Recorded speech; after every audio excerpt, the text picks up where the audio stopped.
You're listening to the legendary podcaster, the one, the only, T-Jam D. Your personal favorite, and the show you've been waiting for. Probably offensive. Welcome to Probably Offensive. I am your host, Anthony Scott Dover. And I think I am going to move on without giving you COVID update information at the top of this podcast like I used to do. Ever since I've started this podcast, COVID has reigned supreme in our society. All over the world, but mostly here in the U.S. Since I live in the U.S., I'm keeping track of what's going on, mostly here in the U.S. But COVID has done a number on the whole world. So I used to give COVID updates. Now we're past the point that the exact numbers or anything that anyone, cares to hear. I mean, yes, we're over 500,000 deaths from COVID, but like I've said before, people keep arguing about it. So conspiracy theorists want to say, no, nobody's died from COVID. That's all a lie. It's all, media. And you've been brainwashed by media by believing anything they say. Only I've found that, people who are Trump supporters, if they're a supporter of the evil dummy, they believe the media when it comes from Newsmax or OAN or Fox News. Everything is cool, but any news coming from CNN or MSNBC is,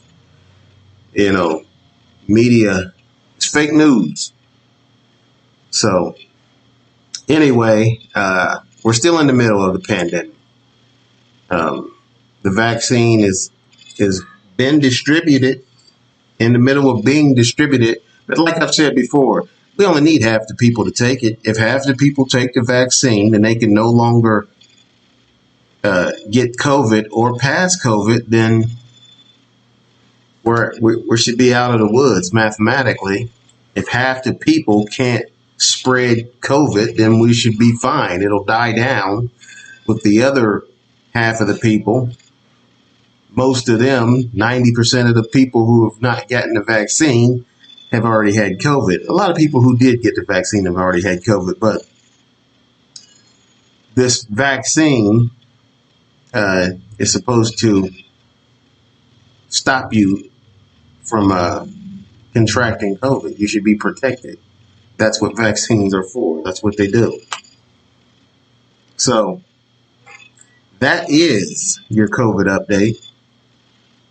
So until we get past COVID, I have to say something about COVID. I don't have to give you, a lot of details about COVID. But until we're past this, I'll say something about COVID here and there. I don't want to make it seem like I'm not paying attention to what's going on. I don't give a shit. I care. And I'm doing a podcast, so I might as well talk about whatever's going on, in our society in the U.S. Now, I want to get to something just for a minute. That is something I heard. It was another guy I know, I work with. He's got his own podcast. He does it with his wife.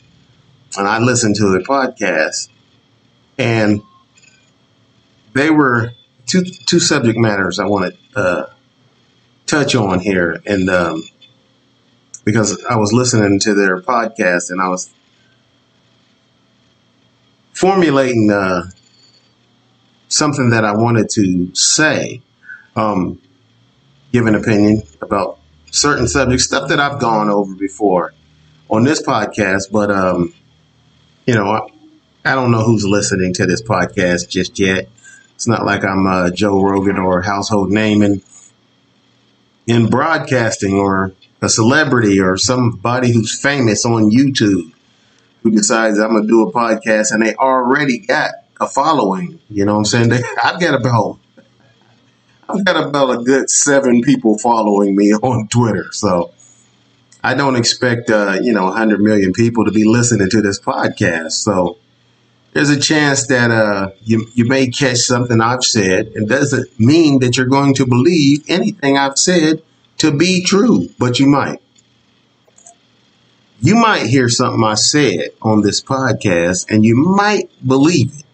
You might be smart enough to think this mother ucker knows what he's talking about.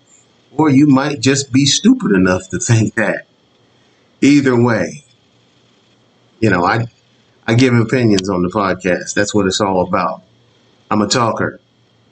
You know what I'm saying? I was wanting to get into radio when I was younger, but I had a few things happening in life that caused me to have to go to work. Take care of some kids, pay some bills the old-fashioned way. But in any case, one of the things I wanted to touch on was the cancel culture. I've talked about the cancel culture before on this podcast. And for me, the cancel culture is stupid. Because cancel culture basically is just a handful of people who's pretty much putting pressure on everybody to be politically correct. Now, what happens is we get major corporations who get nervous about people being offended about different things, and that causes these TV shows and people who make movies to have celebrities apologize for dumb shit.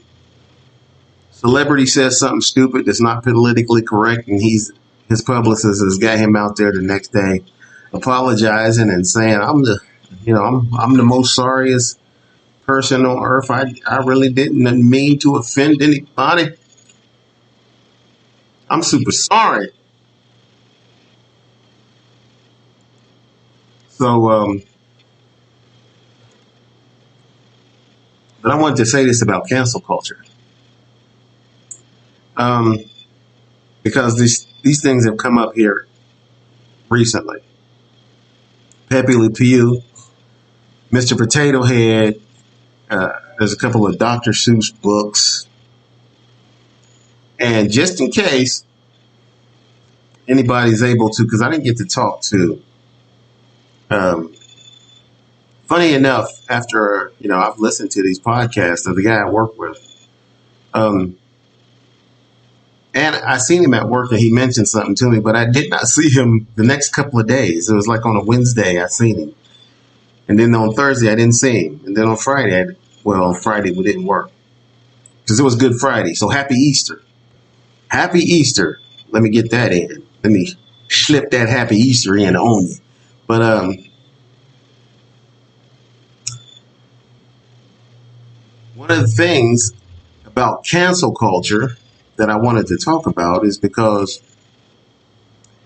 like I said, this young man and his wife does a podcast of their own. Let's talk about it. That's what it's called. So check it out on he does it out of Anchor. So that's his platform, Anchor. I'm sure they distribute it everywhere. I'm not sure exactly, but if you're into podcasts, check out Let's Talk About It. But anyway, he mentioned Pepe Le Pew and said, y'all canceled Pepe Le Pew. And I just wanted to straighten something up because people don't know this, don't seem to understand it. Pepe Le Pew wasn't canceled by cancel culture. Pepe Le Pew was canceled by Warner Brothers. Okay? So Pepe Le Pew wasn't canceled. Being canceled is when the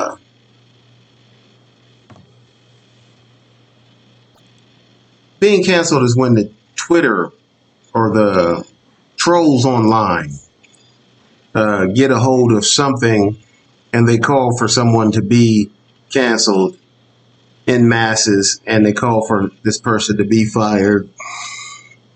And in some cases, it actually works. In some cases, it doesn't. Sometimes the person being canceled just ignores it, and in a couple of weeks, it goes away. That will go away. A lot of times, depends on what you've done or what you said, but a lot of times, you being canceled will go away if you just ignore them. You know, the trolls will come after you.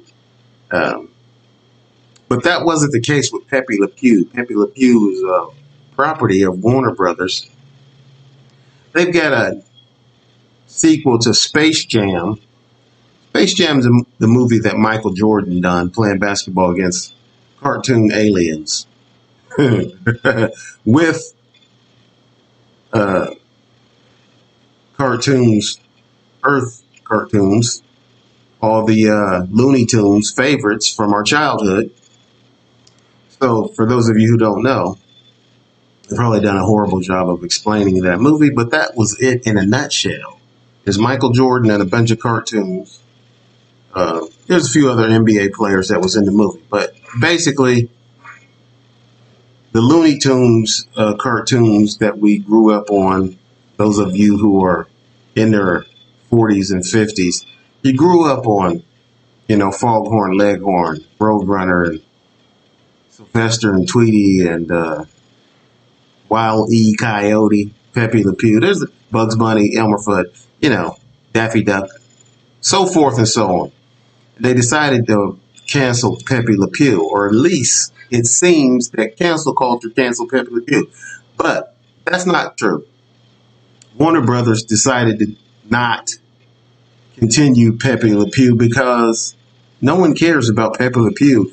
And a lot of people, even Dave Chappelle mentioned it in his stand-up that he was a bit rapey. If you remember the Pepe Le Pew cartoons, he was constantly chasing, he was a skunk. He was constantly chasing a cat who had paint fall on, a black cat actually, who had white paint fall on her, and it put a white stripe on this cat's back. Pepe Le Pew was chasing her around, and he would grab her and start kissing her. He was talking, really romantically to her, but she was trying to get away from him. This cat, I don't think it ever spoke. Pepe Le Pew talked. He would always kiss the cat and say, my sweet, my darling, we shall kiss in the moonlight, and kiss the cat. And it came off as him not taking no for an answer and pretty much just kissing this cat against its will. So Warner Brothers is the one that decided to get rid of Pepe Le Pew. It's a cartoon that's 40 years old that no one cares about anyway. Pepe Le Pew was not canceled. It was Warner Brothers. Dr. Seuss books were not canceled. It was the publisher of the books decided to discontinue the books that don't make money anymore. They had a couple of characters in those books that might have been offensive to Asian people, but that's not the main cause. A lot of these companies like to draw attention to themselves by bringing up the cancel culture when they want to phase something out of production. They're doing it because that book doesn't make money. The Dr. Seuss books, The Cat in the Hat, and Green Eggs and Ham still make money. They're the most popular ones, so they didn't cancel those ones.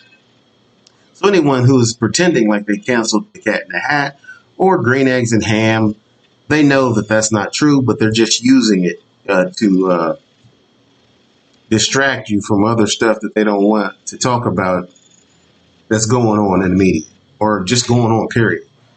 So you'll see congressmen, Republican congressmen or senators talking about cancel culture and bringing up Mr. Potato